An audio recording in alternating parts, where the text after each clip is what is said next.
নমস্কাৰ এই মুহূৰ্তত জনাইছো 2023 বৰ্ষৰ হায়াৰ সেকেন্ডাৰী ছাত্ৰ ছাত্ৰীৰ বাবে এটা খুবেই গুৰুত্বপূৰ্ণ খবৰ বিষয় হায়াৰ সেকেন্ডাৰী ফাইনাল এক্সামৰ ইংৰাজী বিষয় বিতৰ্ক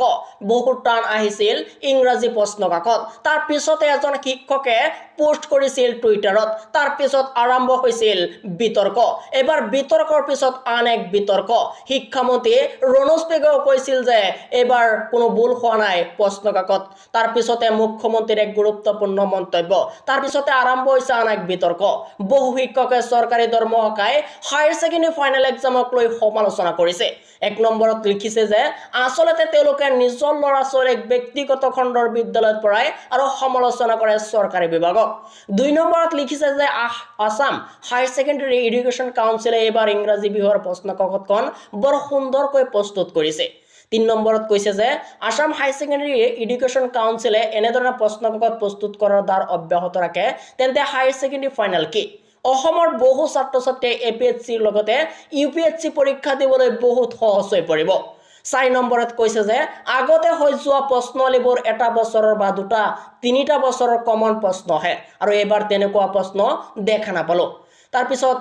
লিখিছে যে বহুত ভাল হৈছে নহলে বহু ছাত্ৰ ছাত্ৰীয়ে বজাৰত উপলব্ধ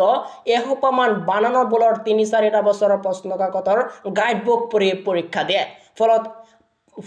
পাছত এপিএসসি লগতে ইউপিএসসি পৰীক্ষা দিবলৈ কঠিন হয় কাৰণ হায়াৰ সেকেন্ডাৰী লেভেল সম্পূৰ্ণকৈ নপৰে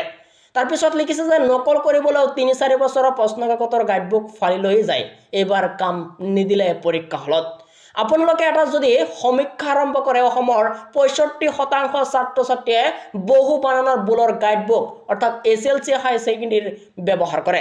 5 নম্বৰ প্ৰশ্নত লিখি কৈছে যে প্ৰশ্নবোৰ বহু অভিজ্ঞ ব্যক্তিৰ দ্বাৰা প্ৰস্তুত কৰা যেন অনুমান হৈছে এইবাৰ ইংৰাজী পৰীক্ষাৰ প্ৰশ্ন কাকত 6 নম্বৰত কৈছে যে প্যাটাৰ্ণবোৰ সৰ্বভাৰতীয় কম্পাৰেটিভ এক্সামৰ নিচিনা হৈছে আৰু পাছত এপিএসসি লগতে ইউপিএসসি পৰীক্ষা দিবলৈ সহজ হ'ব তাৰ পিছতে আসাম হাই সেকেন্ডাৰী এডুকেশ্যন কাউন্সিলে এন্দৰে প্ৰশ্ন কাকত প্ৰস্তুত কৰাৰ দ্বাৰত অব্যাহত ৰাখক অসমৰ বহু ছাত্ৰ ছাত্ৰী এপিএসসি লগতে ইউপিএসসি পৰীক্ষা সফল হ'ব ইয়া আছিল ইংৰাজীৰ এক নতুন বিতৰ্ক